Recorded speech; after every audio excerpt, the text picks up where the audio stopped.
Okay. Hi, friends. Welcome to this week's episode of the Peopling Podcast. My name is Kristi. I'm your host, and it is an honor to have you here with us. This podcast is a roll off from my book called Peopling, where we connect and communicate and really just bring our best selves to our relationships. And it is my honor to be able to introduce you to our VIP guest this week. We have Joshua Washington in the house. Joshua is an organizational psychologist, a senior executive coach, and he's the creator of the Mission Critical Performance Method. And that's where he teaches you to maximize talent value, reduce executive team conflict, grow revenue, and accelerate execution in your big business goals. He's also the founder of Lee Malvo and EA Pros, EA standing for Executive Assistants. He is a father, he's a husband, he's a speaker. Oh my gosh, he's a great speaker. And he's a two-time published author. And more importantly, he's my friend, and he has agreed to pour into us for the next few minutes. Joshua, it is an honor to be able to share this time with you. And I want to take just a few minutes. Just share with us who you are, what makes you you, and brought you to where you're at today, so we can get a little background, a little snippet of your journey. Wow. Well, first off, that introduction, Christy, thank you so much. I think I want to take you on the road with me, and we can do this everywhere I I'll be go. your hype girl. 'Cause, yeah, I'm not nearly as good as you are at doing that. I'm sitting here thinking, wow. I want to meet this guy. Yeah, I want to meet this guy. This guy did all of that. Wow. Explain some of the gray hairs, right? You're doing a lot of work. But yes, I'm Joshua Washington. One thing I like to tease people about is where I'm from originally. I'm from a small town called Immokalee, Florida. So most people, I leave off the Florida piece and I just say I'm from Immokalee, and they always ask, well, where is that at? And my immediate response is usually Wakanda. And that kind of sets people ajar. If you're familiar with Black Panther, it's a hidden place in Africa, so they that usually gets people going. But that's where I'm from. Fun fact about Immokalee is it's one of those hidden small towns or cities, whatever you want to call it, here in Florida. 2015, it was rated the second poorest city in Florida. But I never felt that growing up. Growing up in my little small town, I felt like we were living the life, going outside, playing every day, drinking from the water hose in the back of the house. All those things that build your immune system and give you a fun life. So that is really my upbringing. That's where I come from. I think if you were to get to know me a little bit more, you'd see like I have those small town values. Very simple life, loving people, and I learned that growing up in that small town. So that's a little fun fact about me that most people don't know. Love that. I'm from Southwest Florida, so Immokalee is a little bit south of where I'm from, and I remember Immokalee being known for sugarcane, right? Yeah, sugarcane and tomatoes. I did not know that, Christy. You know where I'm from. That's why we get along so well. That's why we're so connected. Most people have no idea what I'm talking about when I say Immokalee. I did Right. not know you knew this. Yeah, small town girl, and I'm pretty sure that the first time I went skydiving, it was over Immokalee, and it was it's nothing. Just a lot of land, right? There's a whole lot You of said it right the first time. It's not really nothing there. Yeah, Immokalee Airport. We do have an airport though, so watch whoa. out. We can fly. It's probably where I took off from to jump out of that plane. Yeah. So funny. Joshua, when we met years ago, I was immediately struck by how much you do and contribute in the world. So I just learned a fun story about the name of the company. You're the founder of Lee Malvo. And you just told me this extraordinary story, if you want to share it, about how you came up with that name. But tell us a little bit about, like, what led you into your field, what drew you into this line of work. That's a really good question. I'll start with the name of the business, Lee Malvo. It's actually a family name. It's my grandmother's married and maiden name put together. And it was inspired in 2016 when she passed away from cancer. That was like my first really big loss in my life because my grandmother was a real just anchor for me in life. She was the one that really saved my life, I would say, with her prayers and looking out and leading me and guiding me and advice and all those things. So when she passed away, it was unexpected. I always thought, can't wait for my grandmother to hold my first child. And that was just that moment where I was looking and thinking, this probably isn't going to happen now, based on what we're seeing. So that was kind of one of those devastating losses. And as I was sitting there reading her obituary, I looked at her name and it said Margaret Lee Malvo. Still have this little card from her funeral on my bathroom mirror. And I see that every morning. I see Margaret Lee Malvo. And that's what just sparked it for me. I thought, man, Lee Malvo, that sounds kind of prestigious to me. And and start seeing the blue and all of that put in together. And here's another fun fact that most don't know. If you look at our logo, the company logo, to the right, there is a vector of a woman's face on there. And most people will ask me, they'll say, "Why is there a woman's face in your logo?" That's my grandmother's vector. We took that from one of her pictures when she was a young woman, and we made it a vector at the end of the logo, just as homage, to honor her. And that's how it started. But I would say, as far as my field is concerned, what led me into this field really wasn't the field itself. It was more so all of the internal work that I did leading up to this point. For me, living life without purpose is not worth living. I think it makes you kind of you're just existing, you're just walking around breathing, but you're not really living until you really have a high sense of purpose or a sense of purpose at all, I would say. And so for me, that started very early. Very early, I had this feeling that I need to find what is the purpose of all of this? What makes me want to get up out of bed in the morning? And for me, I kind of started looking over my life, and that pattern that I noticed was that I love people. I love people, and I've always had a sense of high value for every person. And so as I was looking at, what field, it wasn't really about the field. It was about what can I do to really extract the value, the gold out of people and really support them in that way, serve them in that way. And I don't think that there's not too many better ways to do that than senior executive coaching or doing that in businesses with as far as the organizational psychology piece is concerned. So that's really how it kind of shaped my career path. It started with my personal purpose and why and what I found significant. And then I started looking to see, okay, what career paths will support that personal mission of mine. That's how it came together. I love that. You started with like the end in mind and worked backwards. A lot of times our journey doesn't take us that way, right? Sometimes we fall face first into something. Sometimes it's an opportunity. Sometimes it's a wall we run into, and every once in a while, it's a the display of the decisions that brought us there. I love that though. You said this is what I want to serve, and this is who I want to serve. How might I be able to serve them? And so, for the people who may not have heard, because it's kind of a newer term, organizational psychology. Can you break that down to like what the main pieces are in organizational psychology? Well, that is so interesting you say that because it's like depending on who you're talking to, you kind of get a different definition. The organizational psychology field has really become very vast and multifaceted. And that's one of the things I like about it. It's not pigeonholed. You have some who are very tactical and their focus is very kind of standardized. But for folks like myself, the Benjamin Hardys of the world, it's more from a visionary perspective. And I use this from that perspective. So when we're thinking the future of organizations, the future of workplaces, being able to use the gifts that I know I've been given, which are in that visionary architecture world. So that's how I use it. But a lot of it, the commonalities are usually around research, data, science, humans. How do we think? How have we always moved? How have we always evolved? And that's kind of the blank canvas that I think every organizational psychologist starts with. But what I think is really cool about the field is that everyone starts there, but you can look closely and you'll see that you have so many different directions and highways and routes that people take based on their unique gifting. So I just usually speak to mine, which is in the visionary architect world. But if you could find another organizational psychologist that is on a whole nother spectrum, and maybe they're more into the logistics or they're more into the research and data and synthesizing and all of those things. So I love it.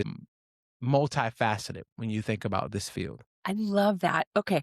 So let's break this down. You started your company years ago with the focus of coaching and consulting and leading, teaching executives. And so you are an executive coach, but then you told me a few years ago you started your EA Pros, and I just learned something about you, and I'm going to share it with the audience. You just published your next book, The Strategic Assistant. So tell us a little bit about how and why you got drawn to serving executive assistants, and then if you would unpack like why. Yeah, yeah. Because that's the question I always get, especially from assistants. That's a very tight knit community. And so You get checked at the door. They're like, "What? Why are you here? What do you want?"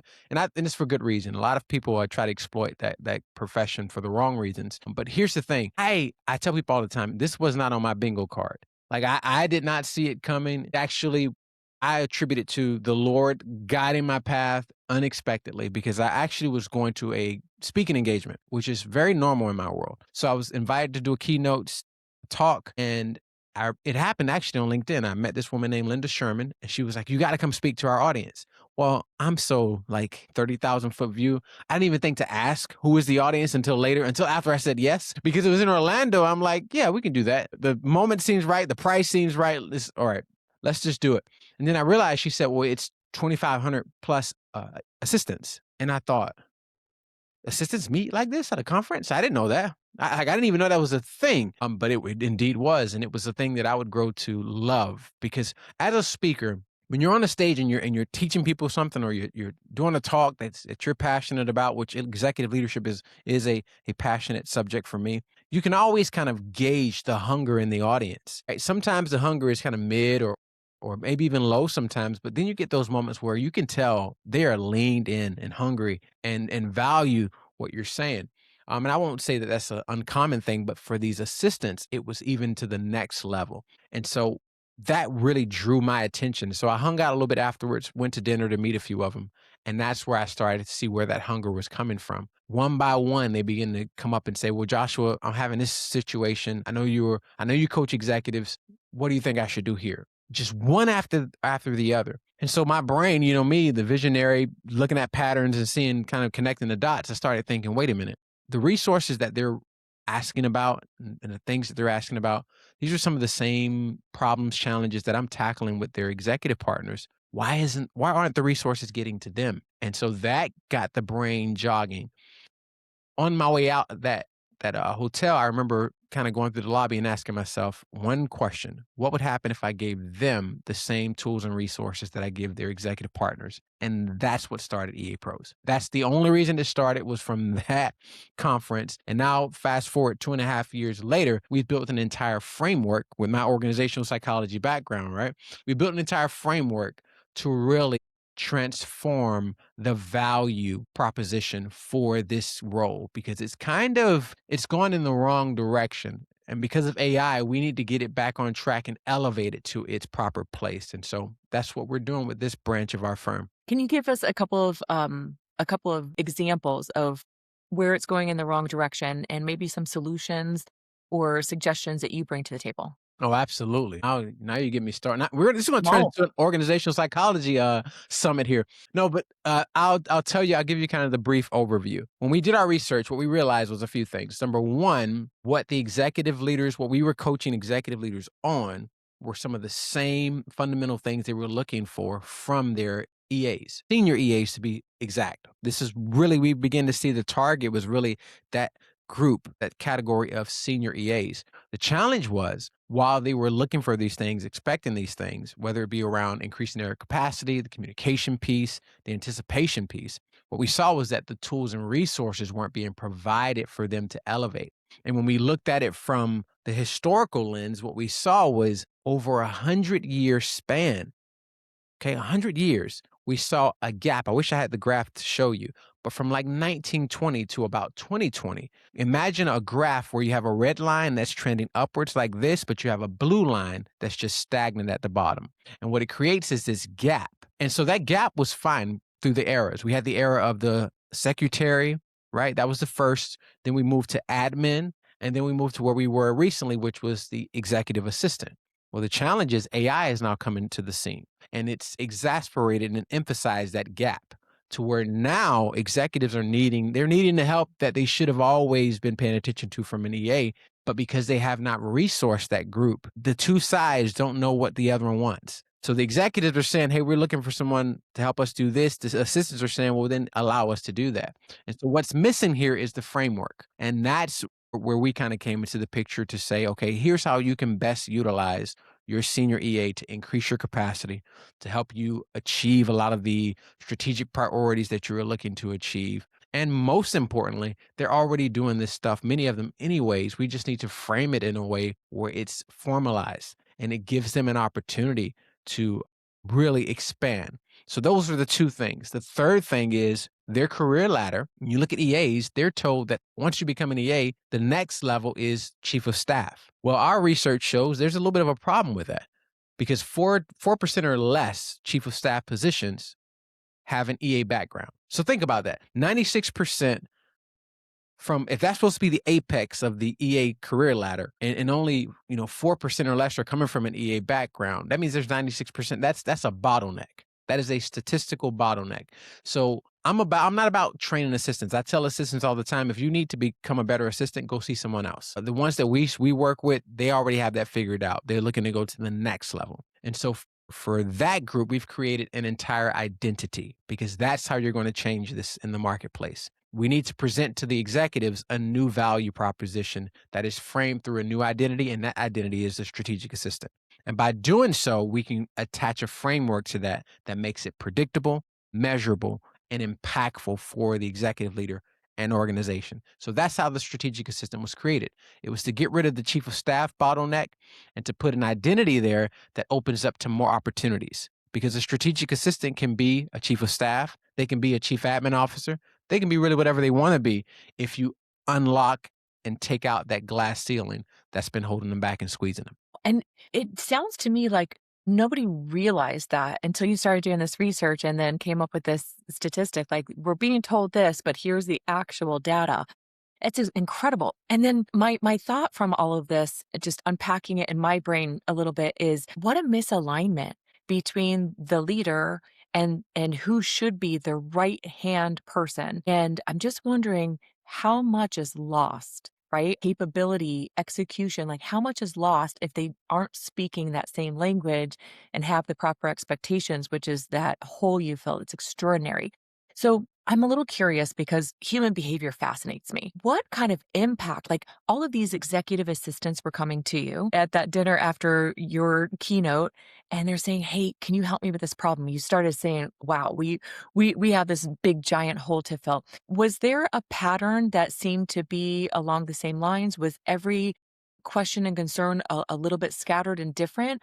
Was there something that kind of pulled them together? And I want to unpack that a little bit. What was going on in the world? Because I know this, when I struggle in my career, it affects everything else in my life. Right. And so you started off talking about how you want you want to live a life of purpose. And so I would imagine these other people are showing up to work as well with that same goal. And if there's that misalignment or a falling short of, it's got to affect the rest of your life. So I want to lean into that a little bit and any of those stories that you can share. Well, yeah, we've seen it a lot.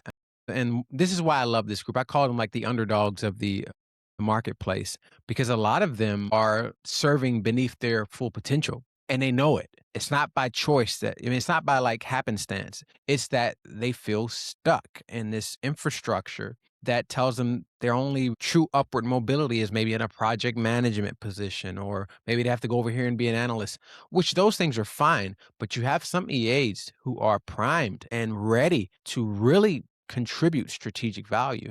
And where I see it impact them the most is a lot of them, it's been going on for so long, I see it in their confidence. Because a lot of them, and we do this in when I'm speaking to a group of assistants, I show them this picture of a professional woman looking into the mirror, but there's no reflection. And I think that captures kind of what I see from a lot of assistants who come to us, where they've been in this system for so long, they've lost faith that anything will ever change or that there is any other possibility beyond where they are now. And they may not see themselves as an executive leader. I tell them all the time, I'm not coaching or training you as an assistant. I'm coaching and training you as an executive leader because that's what you are. And the analogy I give is if you've ever seen an oak tree seed, they're not that big comparative to the end result, I should say. But that seed inside of it is an oak tree, right? And the same thing for an assistant. You may not see all of the, elements of an executive leader yet, but I promise you it's in there. And so what our job is to bring and extract that out. And so that confidence piece is one that I always see every cohort we go through. That's the one thing we hear, man. Some of them I have to pull them back down, like, hey, come back here, because it's like rocket fuel in there. They've been waiting for someone to unleash them, waiting for someone to let them fully help fully contribute. And that just brings me a lot of joy in my work when I get to see that finally happen. I love that, Joshua. It gave me goosebumps.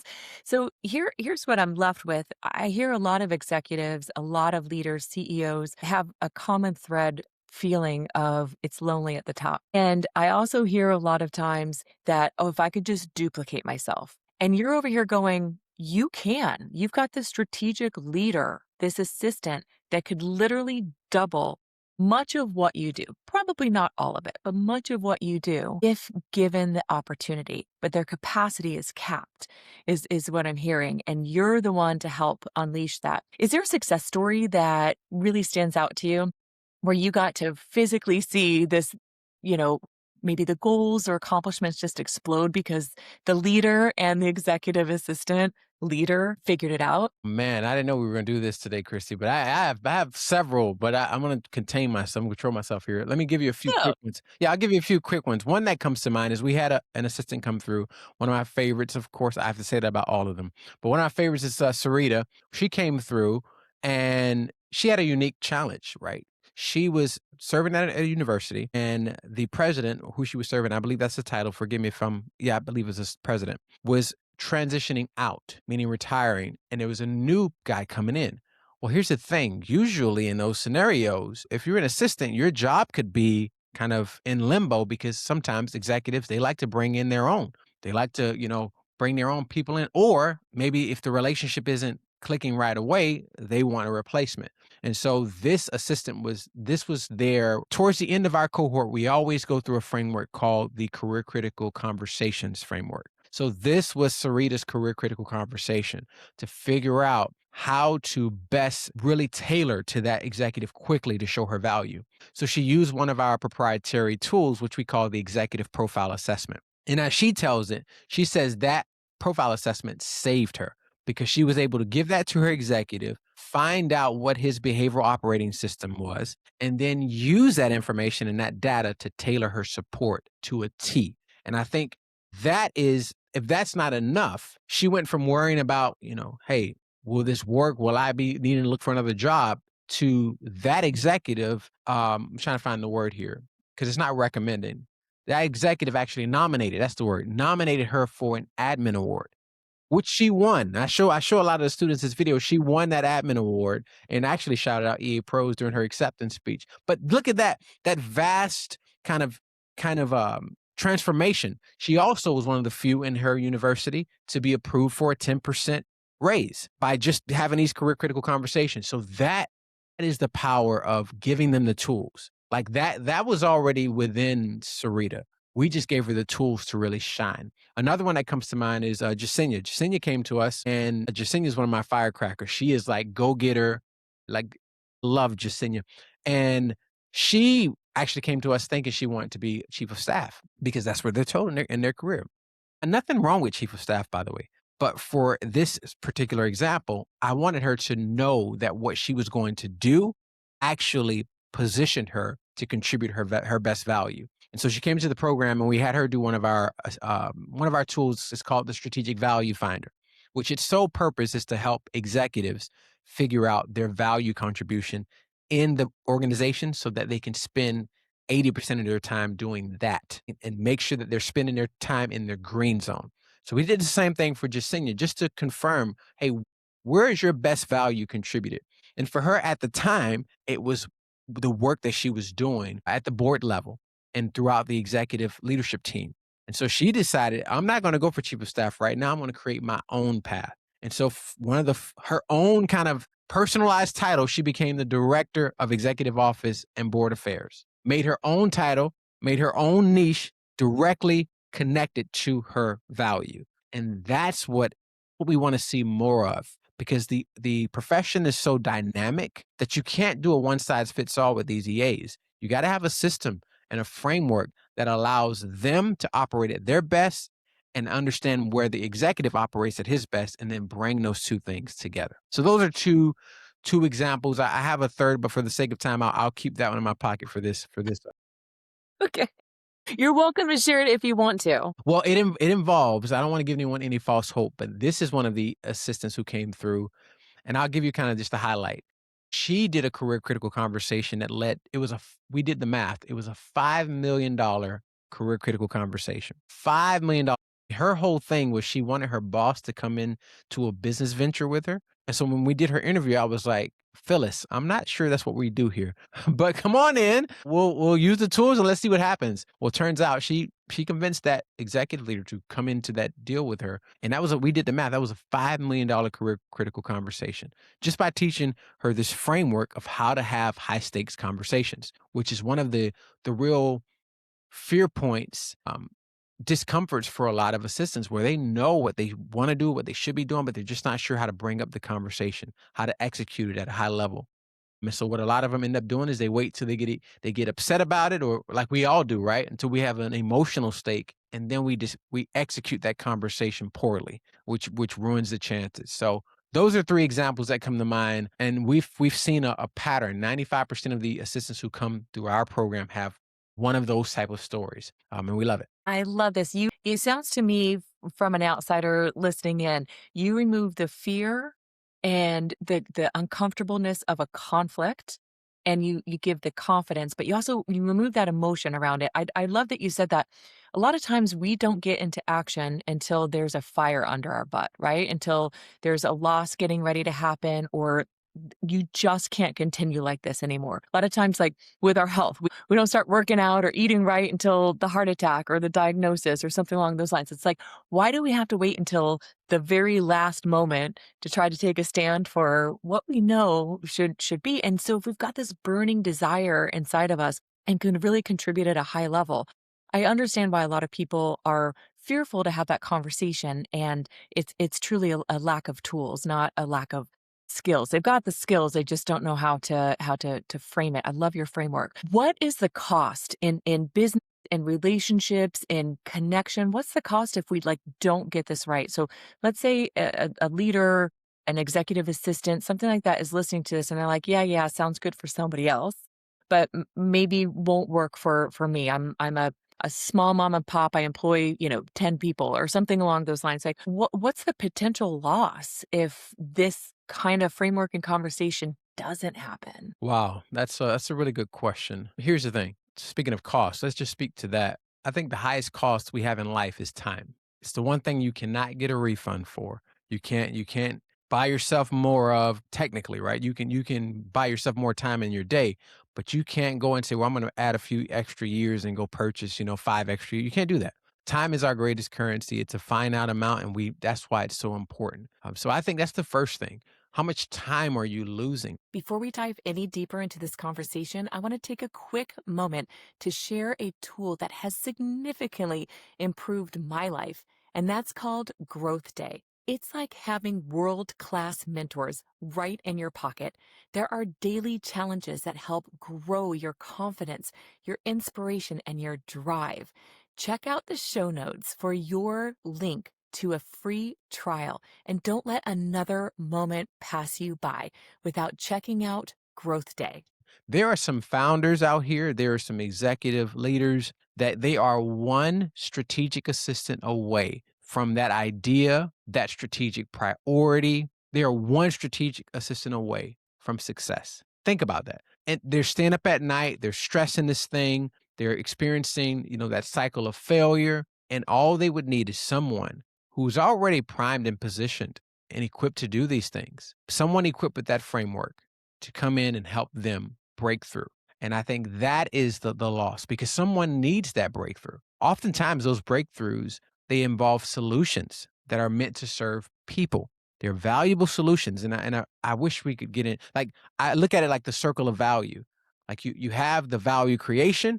And then once you have that value creation, you want to go out and distribute that. And so when that's stuck, someone's missing out on that. And I think that is another deep cost. Who is the person on the other side of this breakthrough that's waiting for you to connect and partner with that strategic assistant to get this through, push this through? And I think in this new era with AI, many assistants are going to be freed up to go out and really help those leaders break through. I love that you added this additional business, this additional line, because being an executive coach to senior leaders, bringing in the organizational psychology aspect, the human part, the behavior, the decisions that we make, and the things that influence that, and then being able to see it from the perspective of that strategic assistant. It's this like mind blowing combination that just can catapult somebody's business from, you know, in my bills, I'm trucking along, I'm doing all right, to exceeding any kind of goals not even yet imagined. Listen, you're telling me, Kristi, it's a brilliant idea. That's how I know it didn't come from me. It is so timely, and I know it came from the Lord, and that's why I'm so passionate about it. I scream from the mountaintops. I'm in every assistant's DM trying to tell them about this opportunity because I do believe what you're saying. I think we're like almost like the brokers, the mediators who are bringing these two parties together and saying, "Hey, this is time for you all to really go create a high return from this relationship." And that's why I'm so excited about it because the value that comes from it and how the impact it can have on the overall marketplace. To your point, it is such it is such a well just matched and perfect match for where we are today. Yes, extraordinary.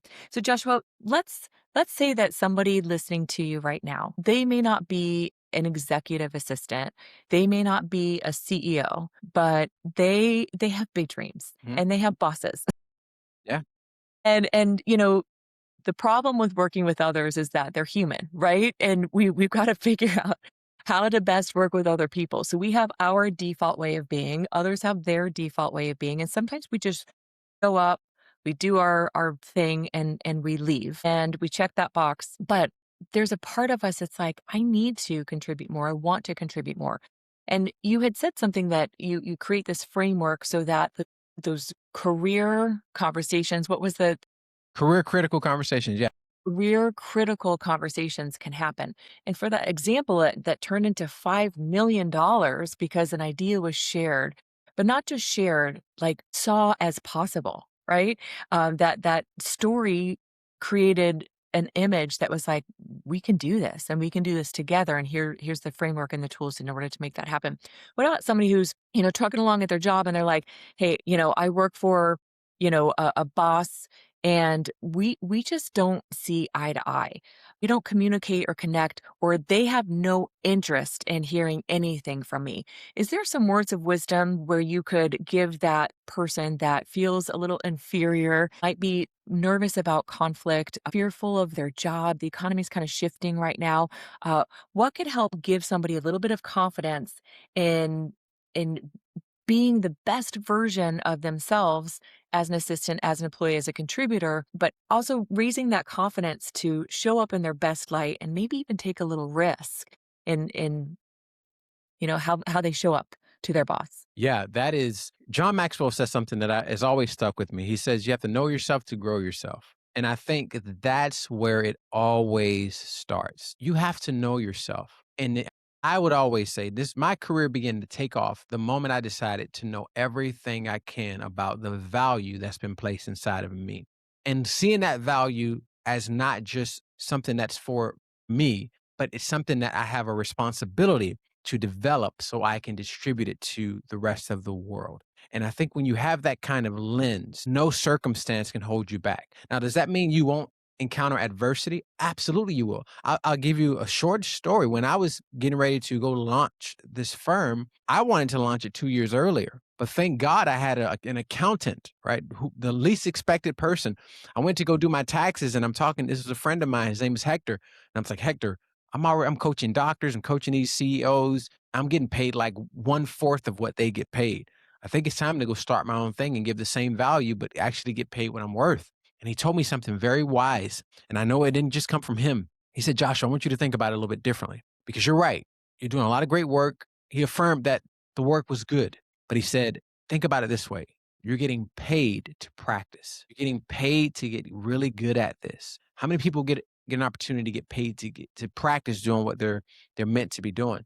He said, give it 2 more years. He told me he didn't say give it a little more time. He told me exactly, give it 2 more years. And thank God I wasn't stubborn and I listened to what he was saying because it really set me up to launch at a time. I mean, this was like right after the whole COVID thing, but I was more prepared for it. Imagine if I launched 2 years earlier and then ran into the front end of COVID.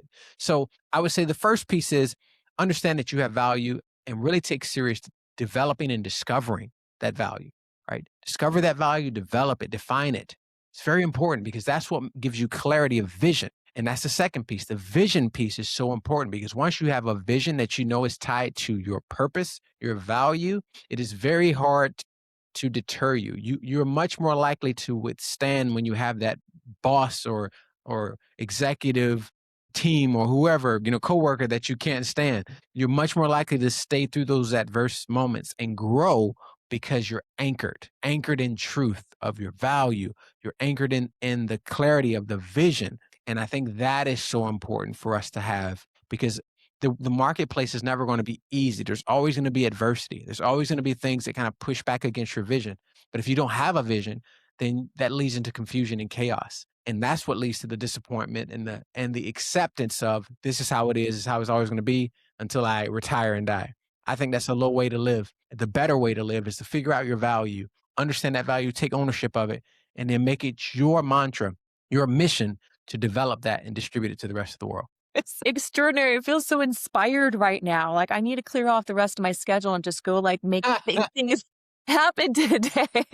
You just like poured fuel in my fuel tank here, my friend. That was incredible and extraordinary. And I just know that people will feel the passion behind those words and say, you know what, I do have a lot to bring. It's easy to forget that or to dim our light or to just say, this is the way it's got to be for a little while. But instead, you're saying, no, you're getting paid to practice and to refine. And that was extraordinary advice. That was incredible advice. That was exceptional. Thank you.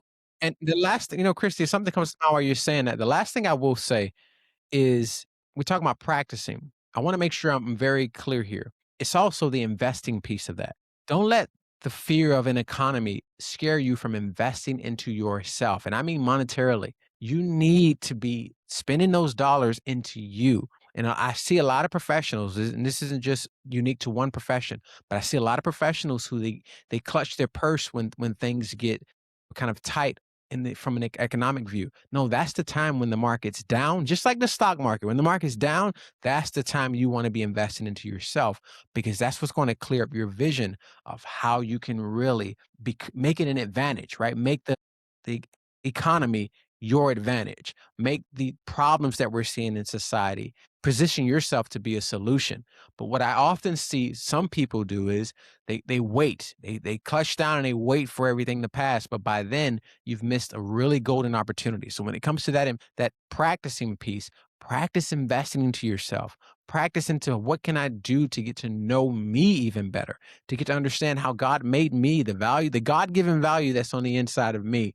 You need to be invested. That's one of the best investments you can make in life is into the investment that is you. Love that. And it doesn't have to be traditional education, right? College isn't for everybody, but there are resources, there are companies that will pour into you. There are different kinds of strategies you can do. And we've been part of conferences together at expos where all sorts of amazing, incredible people come together. I know in a few short weeks, you're going to be a facilitator at the U.S. Christian Chamber Conference and Expo for 2026. I believe it's the fourth expo, and you've been a speaker, a keynote on stage there. And these extraordinary people come and you leave changed, right? If you really lean into some of these conferences and different kinds of teachings, you can leave changed and have your next steps. I love that advice. The best investment you can make is in yourself. It's like taking a bet on yourself. Yeah. And I don't really think that that's a gamble. I think that's a very safe bet. I Yeah. love that. What are your favorite books, podcasts? Is there something that you're leaning into right now that would be really meaningful or helpful for somebody listening? I have a secret for you all, actually. This is a great question, Christy. My secret weapon these days is my favorite book is the book of Proverbs right now. What I've been doing is, and here's the secret weapon, proverb a day. Proverb a day it's rocket fuel for your life. So the way I do it is if today's the what? Whatever the date is, right? Whatever the date is on the calendar, I look up that proverb and read it for that day. So if it's the 20th, if it's the first, if it's the second, look up that proverb, read it. Read it in your quiet time in the morning, and it just fills you with wisdom. Practical wisdom for your day. Nothing beats the book of Proverbs. And so that's one of the things that I've really been reading a lot lately. It's kind of my go-to every day. So I think that's probably at the top of my list right now. I love that. My mom told me that a long time ago. 30 Proverbs, it just, so your daily dose. And to start your day off that way really sets the tone for the rest of your day. And also, you've got that hedge of protection, right? Yeah, absolutely. Absolutely. It's so good. It is a secret weapon. And I love that you shared it with us. Joshua, it's coming to the time where we're gonna have to wrap up this conversation. I could talk to you for hours, my friend. What you poured into us has just been so meaningful and important and just so much wisdom. So thank you for what you've contributed. I've got a question for you about being the Be the Change challenge. So in the Peopling book, we've got a little section there about how we can be the change. Maybe not in the entire world, right? But in our own world, to the people who are closest to us. So, is there one actionable thing that you can share to our audience that we can infuse into our life this week, to our sphere, to our colleagues, to our clients, where we can be the change in our world? Wow, yeah, this is powerful. I would say assume value. Assume value. Always assume value. And I mean that specifically when it comes to people. Always assume that the person sitting across from you, whether they are on a screen, whether they are directly in front of you, whether you're looking at them from a distance, always assume that they have God-given value that is unique and it is needed in this world. Always assume that. I don't care who it is. It could be someone that appears to be going through hardships, or homeless. Always assume value. Always think that there's something in this person that I could benefit from, that I need, that they would be valuable to my life, their life feeding mine. Always assume value. And think about how different society would be if we live this way. If we always assume that there's value in the other person. Now, I want to be clear, it doesn't mean that we always agree.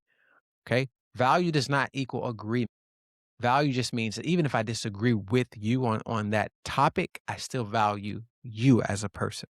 And that's a mature level of love, right? Maturity, love at its highest level of maturity, it doesn't require anything from the person, but it wants to give to the person regardless. And so when I'm looking at you through eyes of lens of value, I'm giving the benefit of the doubt that, man, you're special, you're here for a reason, and I kind of want to hang around long enough to see what that is so I can encourage you in that. So assume value, and then once you see that value, encourage it, because you'd be surprised. Some of the people walking around in suits and ties seem like they have the whole world together. They're hanging on by a thread, and your encouragement of their value, of what the value you assume in them, could change their entire day, their entire month, maybe their entire life. I had a guy one time, believe this or not, in my college days, I used to walk around in baggy clothes, baggy pants, baggy shirt. Because I mean, let's be real, I'm really originally from the hood, so I really grew up wearing and dressing like that. And I met this guy who was in real estate, and he was a rich man. And he took me out to eat one day, and we were standing in line, and he looked at me and he said, "Joshua, I have a question, right? I'm not judging, but I want to know.